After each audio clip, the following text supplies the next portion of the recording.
Magandang araw sa inyong lahat kahit saan man kayo ng parte ng daigdig na sumusubaybay dito sa Spokes Hour. Ngayon po ay pangatlong araw ng tinatawag na Confirmation of Charges hearing ni Tatay Digong sa International Criminal Court.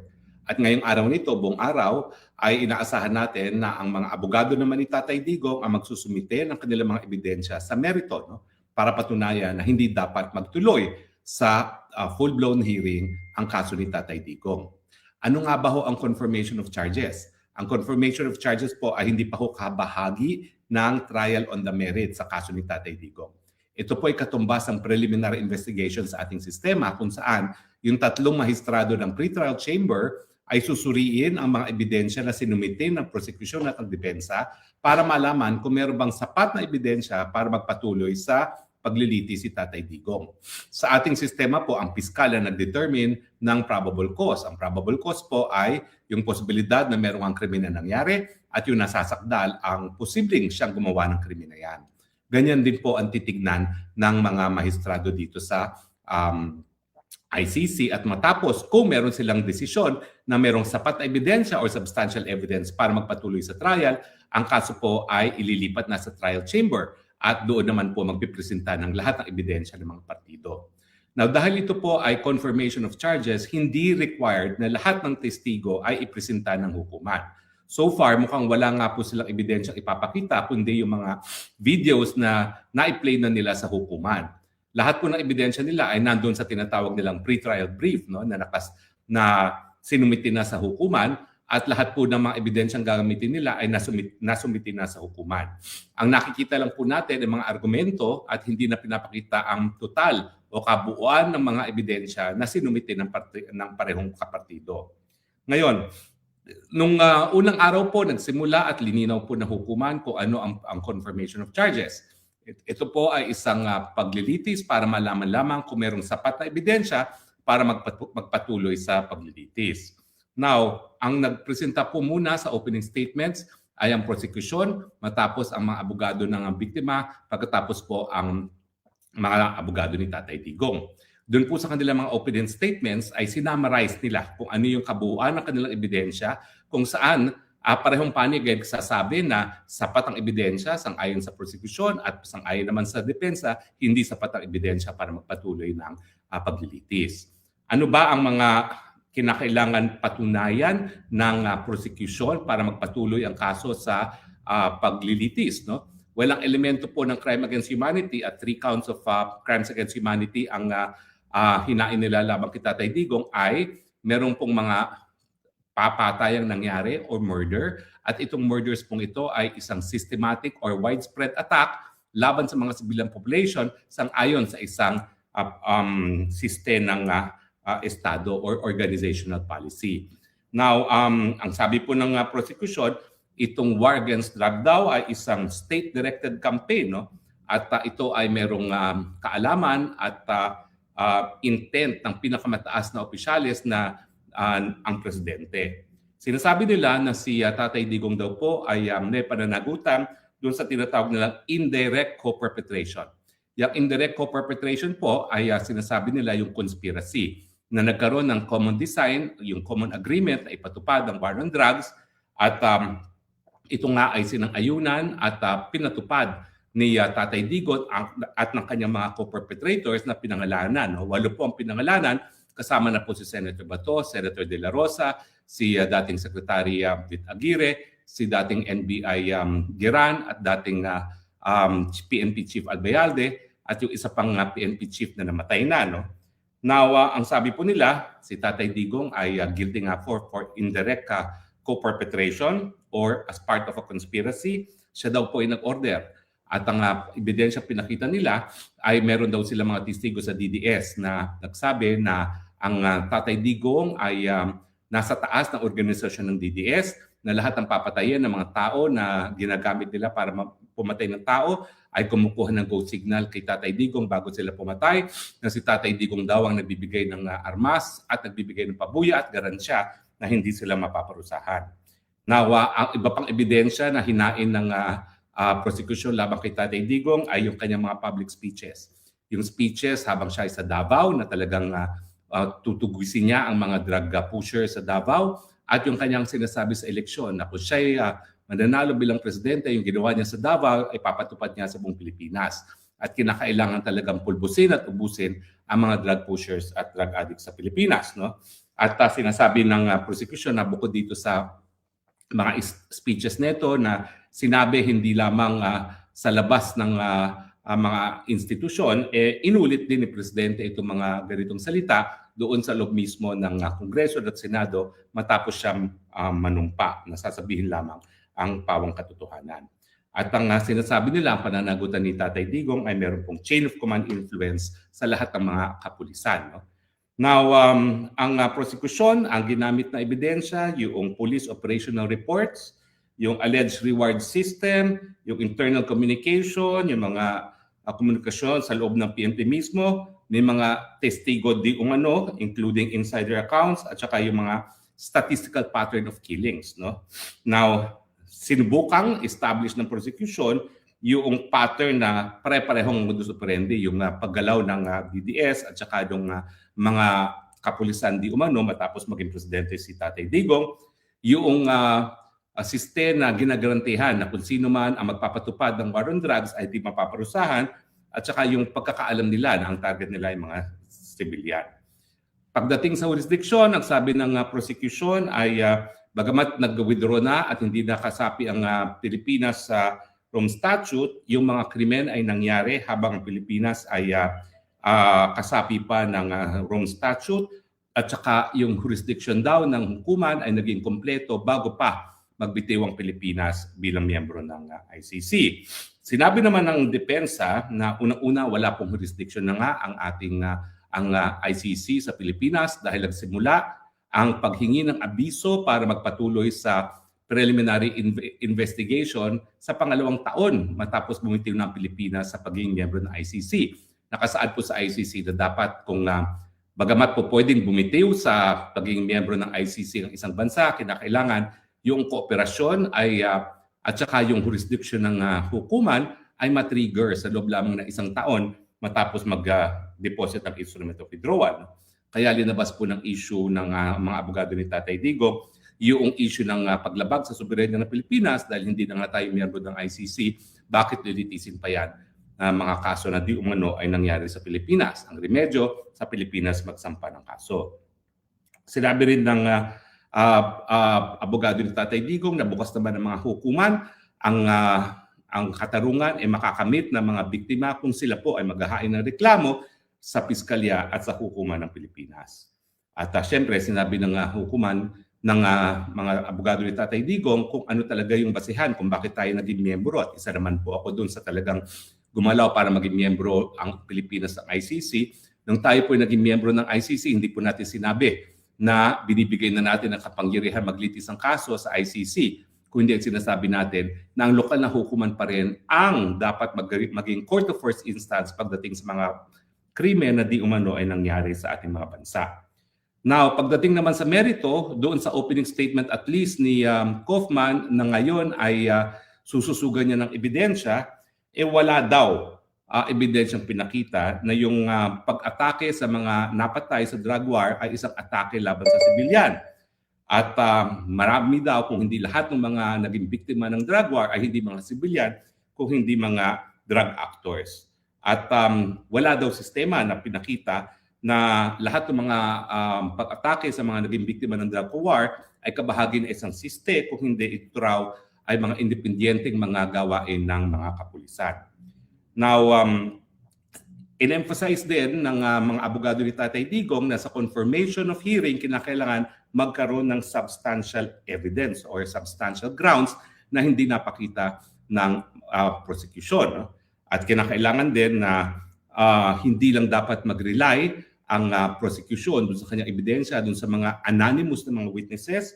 Kinakailangan din tignan kung meron kapanipaniwala ba yung mga ebidensyang sinusumite ng prosecution para patunayan itong system na ito. At saka, itong pinakamalakas sigurong sinabi ng prosecution, wala namang kahit anong pagkakasulat na may order si Tatay Digong na patayin ang mga biktima ng drug wars dahil sila ay mga sibilyan. Sinabi rin ng depensa na yung mga salita ni Tatay Digong ay salitang politiko at wala naman talagang intent na pumatay, no? At syempre may isang instance na yung isang ebidensyang pinakita nila, isang video na di umano pinanood ni Tatay Digong kung paano pinatay ng DDS ang isang mga biktima nila, ay ngayon ay sinasabi nung kumuha ng video na hindi ganoon ang konteksto. Ang konteksto daw diyan ay pinapakita lang kay Tatay Digong yung mga bagong mga state-of-the-art CCTV monitoring facility sa Davao. At hindi yan na pagkakataon para panuorin at purihin ni Tatay Digong ang isang pagpatay sa isang biktima ng DDS. Now, nagtanong po ng mga importanteng tanong na nagbibigay clue sa atin kung anong nasa isipan ng tatlong mahistrado. Una-una, tinanong kung ano ba yung policy element definition, paano mo sasabihin na ang isang siste ay pinapatupad? Or paano mo mapapatunayan na isang siste ay unang-una mapapatunayan na may ganyang siste at paano yan pinatupad? Pangalawa, tinanong nila kung ang prosecution ba ay nagre-rely sa command responsibility. Bakit? Kasi yung command responsibility, ang elemento niyan, dapat alam noong akusado na may mga krimen na nangyayari at wala siyang ginawa para imbestigahan at parusahan. Ngayon, kung ikaw ay isang civilian leader, kinakailangan patunayan ng prosecution na alam niya na mayroong mga paglabag sa batas. Hindi gaya kapag ikaw ay military commander, may presumption na dapat alam mo kung anong ginagawa ng iyong kasundaluhan. Dahil si Tatay Digong ay presidente, dapat patunayan kung alam ba ni Tatay Digong na mayroong illegal na mga pangyayari. Now, meron talagang interest yung mga judges dun sa koneksyon sa pagitan ng mga talumpatan ni Tatay Digong at saka yung mga patayang nangyari. So gusto nilang malaman kung talagang yung mga talumpati na yan ay order para pumatay o di naman kaya usaping politiko lamang. At saka tinanong nila kung ano talaga yung hierarchy ng kapulisan. Kung ang pulis ba, kung ang presidente ba ay gaya sa Armed Forces of the Philippines ay commander-in-chief. Pero ang pulis kasi isang civilian authority. At ang talagang pangunahing opisyalis sa ating PNP, hindi gaya ng AFP, ay ang PNP chief. Okay? Na siya talaga ang nasa taas ng structure ng PNP. Now, importante po yan for purposes of command responsibility. No? Dahil kinakailangan kung sasabihin nila na may command responsibility ang presidente, dapat ipakita ng prosecution na nasa ilalim talaga ng control ng presidente ang PNP. Pero ang pagkakaiba nga niyan, sa Armed Forces of the Philippines, sa chain of the command, ang presidente ay una, sa PNP, it is the PNP chief. Now, ano pong naging importansya nung unang 2 araw ng confirmation of charges? Una-una, well, yung prosecution po, binuuna niya yung teorya niya na ang war on drugs ay top level na criminality at hindi lamang isolated. Sinasabi nila na ito ay kabahagi ng isang sistema na ang nasa taas ay ang dating presidenteng Duterte. Ang mga abogado naman ni Tatay Digong ay sinabi na ang paglilitis ay politikal, wala ng jurisdiksyon ng hukuman at hindi sapat ang ebidensya para magpatuloy sa paglilitis ayon sa Article 61 ng ICC. Now, makikita natin kung ano ngayon ang pinaglalabanan ng parehong partido. Unang-una, ano ang pagkakaiba sa pulisiya sa salisalita? Mapapatunayan ba talaga ang pulisiya sa pamamagitan ng pananalita? Tatanggapin ba natin ang salita ng politiko o dapat ba talagang tignan natin kung ano yung intensyon ng pananalita? Ang sabi ng prosecution, ang pananalita ay patunay na ang mga patayan na inorder ni Tatay Digong. Ang sabi naman ng kampo ni Tatay Digong, ang pananalita ay para takutin ng mga tao na sumunod sa batas, hindi para pumatay. Now, tignan natin kung ano talaga yung hinahanap ng hukuman dito sa confirmation of charges. Ano bang ibig sabihin ng substantial grounds to proceed? No?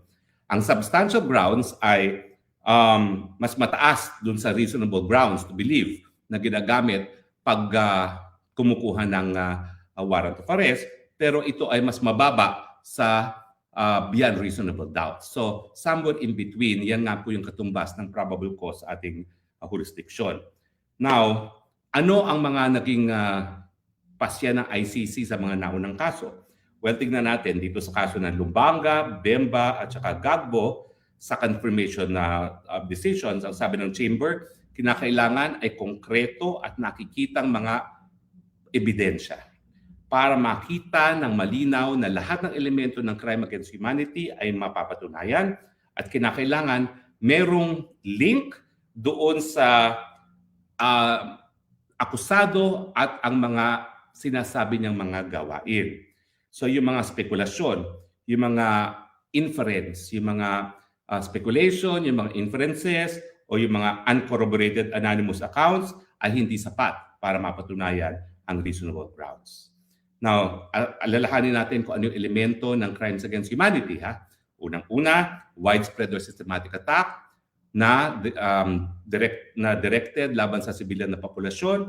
Alam nila na ito ay directed against sa civilian population at saka ito ay sang-ayon o sa pagpapatupad ng isang pulisiya ng Estado.